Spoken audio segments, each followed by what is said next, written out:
March 15th, 2024. 0300 hours. Eastern Mediterranean. The USS Gerald R.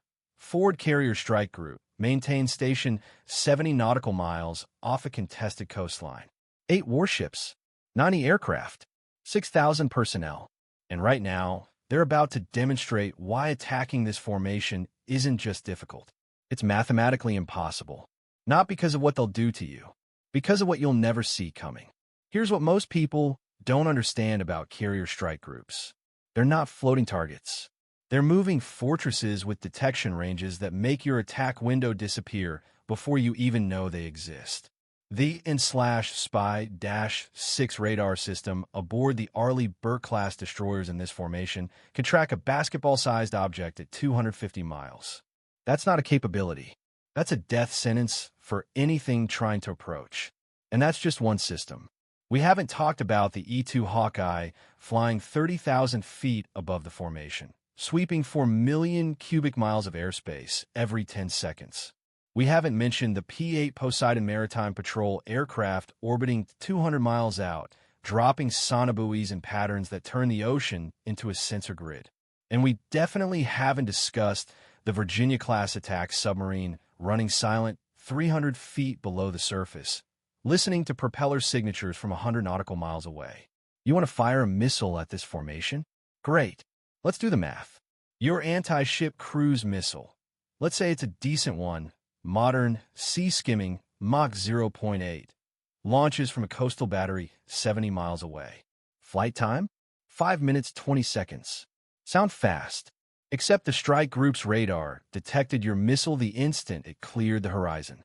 That happened at exactly 0.4 seconds after launch, when a missile's rocket motor lit up like a signal flare on every infrared sensor within a 100-mile radius. Detection to engagement authorization? 12 seconds. That's how long it takes for the Combat Information Center aboard USS Gettysburg, the Ticonderoga-class cruiser screening the Ford, to classify the threat, calculate the intercept solution, and transmit firing orders to 2 destroyers positioned on the threat axis. Now your missile is 3 minutes into its flight. It's 30 miles out, sea skimming at 40 feet above the water. And here's where your plan dies.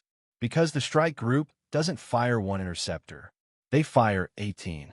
6 SM-2 missiles from each of the 3 escorts positioned between your missile and the carrier. These interceptors are moving at Mach 3.5. Your missile is doing Mach 0.8. Closing speed? Over 2,000 miles per hour. First intercept happens at 22 miles from the carrier.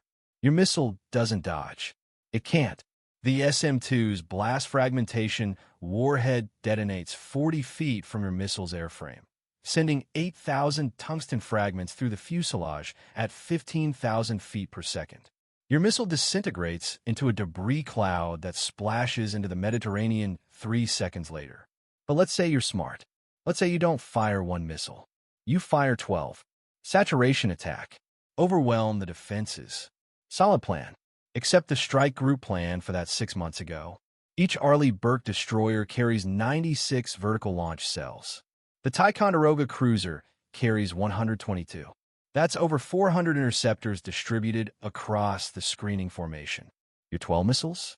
They're engaging a defense network that can simultaneously track and engage 300 threats. The strike group's Aegis combat system doesn't prioritize targets the way you think. It doesn't pick the closest missile first. It calculates which threats have the highest probability of penetration based on speed, trajectory, radar cross-section, and approach angle. Then it assigns multiple interceptors per threat in staggered waves. Your 12 missiles get engaged by 48 SM-2s and 16 evolved Sea Sparrow missiles in a layered defense that starts at 60 miles and collapses inward in 3 concentric rings. None of your missiles make it past the second ring. Average intercept distance from the carrier? 34 miles, which means the Ford's close-in weapon systems, the Phalanx CIWS and rolling airframe missiles, never even spin up. Now let's talk submarines, because that's the scenario everyone thinks will work. Diesel-electric boat running silent on battery power, creeping toward the formation at 4 knots. Patient, professional, and completely screwed. Here's why. That Virginia-class submarine we mentioned, it's not alone. There are two Los Angeles-class boats operating in a triangulated screen 50 miles ahead of the formation. These submarines aren't hunting you. They're listening. And the ocean is loud. Your diesel-electric is quiet, sure, but it's not silent. The water pumps cooling your batteries make noise. Your hull creaks as you change depth. Your propeller, even at 4 knots, generates cavitation bubbles that collapse with a distinct acoustic signature. And the strike group's passive sonobuoy network, refreshed every 6 hours by P-8 aircraft, has been recording the ambient sound profile of this entire operating area for 3 days. They're not listening for your submarine. They're listening for the absence of normal sound. When you move through their sensor grid, you don't make noise. You make silence. The schools of fish that were there, gone. The background biologics, disrupted.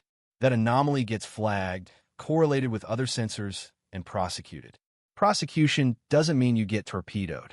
It means an MH-60 Romeo helicopter drops an active sonobuoy directly on top of your position and pings you with high-frequency active sonar at 190 decibels. That sound wave turns your submarine into a beacon. Now the Virginia-class boat has your exact position, depth, speed, and heading. You try to run. You light off your diesel to get speed.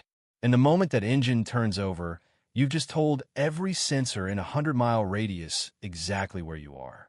The Virginia doesn't even close to torpedo range. It doesn't need to. An MH-60 Romeo puts a Mark 54 lightweight torpedo in the water 800 yards ahead of your projected course. That torpedo goes active immediately, acquires your hull signature, and runs you down at 45 knots. Your submarine tops out at 20 knots submerged. You can't outrun it. You can't outturn it. The torpedo's guidance system updates its intercept solution 18 times per second. It hits your hull just forward of the sail. 300 pounds of high explosive focused into a shaped charge that punches through pressure hull steel like it's aluminum foil. Catastrophic flooding. Hull collapse at depth. 11 seconds from detonation to total loss. No survivors. But let's say you're really committed. Let's say you've got air assets. 4th-generation fighter with anti-ship missiles. You're 200 miles out, flying low, hugging the terrain. Radar off. You think you're invisible. You're not. Because 70 miles ahead of the carrier formation, there's an E-2 Hawkeye. And that aircraft isn't looking for your fighter's radar signature. It's looking for empty space. Modern stealth doesn't make you invisible. It makes you quiet. But quiet is still something. The Hawkeye's APY-9 radar uses synthetic aperture processing to build a real-time map of everything in its coverage area. It sees the air traffic. It sees the weather patterns. It sees the birds. And when there's a hole in that picture, when migrating seabirds suddenly veer off course, when atmospheric moisture readings show displacement, that's not stealth. That's a target. The Hawkeye doesn't need to see you. It just needs to see what you moved. Your fighter is 120 miles out when the Hawkeye tags you. Classification takes 4 seconds. The data gets transmitted via Link 16 to every air defense node in the strike group and to 2 F-35CS already airborne on combat air patrol.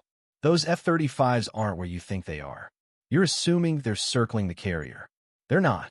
They're 70 miles out on your intercept bearing, positioned between you and the formation, flying a racetrack pattern at 25,000 feet. And they've been waiting for you. Because the strike group's intelligence section analyzed your airfield's flight patterns for the past 6 weeks. They know your squadron's standard operating procedures. They know you launch at dawn. They know your preferred ingress routes. And they position the CAP accordingly. You're 90 miles out when the F-35 pilot gets towed. Not radar lock. Not yet. Infrared search and track. Your fighter's engines are hot. They radiate heat. The F-35's EOTS, electro-optical targeting system, detects that thermal signature from 60 miles away without emitting a single watt of radar energy. You have no idea you're being tracked. Your radar warning receiver is silent. Because the F-35 isn't painting you. It's watching you. And when you hit 80 miles from the carrier, when you enter what the U.S. Navy calls the commitment zone, the F-35 fires. Not a missile. For missiles, AIM-120 AMRAAMs. Active radar homing. Fire and forget. Those missiles drop from internal weapons bays, light their motors, and accelerate to Mach 4. They're covering a mile every 2 seconds. You're 72 miles out when your radar warning receiver finally screams. Multiple missile launch. Threat axis unknown. You brake hard left, dump chaff, and flares. Light your afterburner. None of it matters. The AMRAAMs went pitbull, active terminal homing, 30 seconds ago. They're not following your aircraft. They're following your flight path. When you brake, the missiles calculate lead angles and adjust. Proportional navigation. They're not chasing you. They're intercepting the point in space where you're going to be. First, missile hits your fighter's tail section. Proximity fuse. Warhead detonates 60 feet from your aircraft and sends 40 pounds of preformed tungsten rods through your starboard engine, hydraulic systems, and vertical stabilizer. You're no longer flying. You're ballistic. Ejection successful. You survive. Your mission didn't. And let's talk about what happens if somehow, a threat makes it through. If one missile, one torpedo, one lucky shot gets inside the defensive rings and actually reaches USS Gerald R. Ford. Because the carrier isn't defenseless. The ship's own defense systems include 2 rolling airframe missile launchers and 2 evolved Sea Sparrow missile systems. That's 56 close-in interceptors with reaction times measured in seconds. But let's say even those fail. Let's say a missile impacts the hull. What happens? Not what you think. The Ford isn't a thin-skinned cargo ship. It's an armored fortress. The flight deck is 3.5 inches of hardened steel. The hull plating is 2 inches of high-tensile alloy designed to absorb blast energy. The internal compartmentalization includes over 4,000 watertight spaces. A single missile hit, even a big one, even a 1,000-pound warhead, damages 1, maybe 2 compartments. The ship's damage control teams have that section isolated and flooded with firefighting foam in under 90 seconds. The carrier doesn't stop. It doesn't even slow down. Because the Ford is powered by 2 A-1B nuclear reactors generating 660 megawatts of thermal energy. You can't mission kill this ship with one hit. You need sustained, coordinated strikes from multiple vectors with heavy ordnance. And you're not getting that kind of attack through the defensive screen we just described. Now let's make this really uncomfortable. Let's say you do all of this. You somehow, miraculously, land a disabling hit on the Ford. You've just declared war on the United States Navy. And here's what happens next. Within 6 hours, every intelligence asset the U.S. military owns, satellites, signals intelligence, human intelligence networks, is focused on finding you. Your launch site, your command structure, your logistics chain, your political leadership. Within 12 hours, B-2 Spirit stealth bombers are launching from Whiteman Air Force Base. They're carrying 80,000 pounds of ordnance. Each, within 18 hours, Tomahawk cruise missiles are hitting every military target within 300 miles of your coastline. Your air defense systems, your radar installations, your command bunkers, your ports, your airfields. The strike group you attacked? It's still operational. Damaged, maybe, but operational. And it's not leaving. It's staying right there, projecting power, launching strikes, and you've lost the ability to contest it. Because the carrier strike group isn't a single ship. It's a network system of overlapping offense and defense that takes decades to build, billions of dollars to sustain, and institutional knowledge accumulated over a century of naval warfare to operate. You don't have that. You can't build that. And you sure as hell can't beat it. So what's the actual takeaway here? It's not that carrier strike groups are invincible. It's that they're designed to make the cost of attacking them so catastrophically high that no rational actor would try. This is deterrence through engineering. Every sensor, every interceptor, every platform in that formation exists to present you with a single, unavoidable truth. You cannot win. You cannot even get close. And if you try, you won't just lose the fight. You'll lose the war.